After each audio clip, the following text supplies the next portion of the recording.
Amen. Babasahin ko yung Philippians 4:15 to 19. Ito ay para sa offering natin. Verse 15. Now ye Philippians know also that in the beginning of the gospel, when I departed from Macedonia, no church communicated with me as concerning giving and receiving, but ye only. Verse 16. For even in Thessalonica ye sent once and again unto my necessity. 17.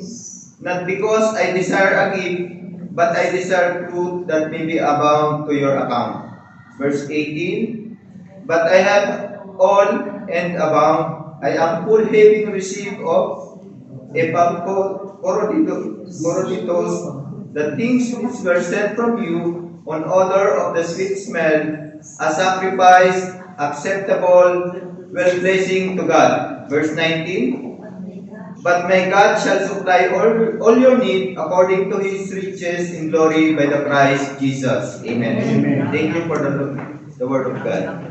Pag-pray ko lang.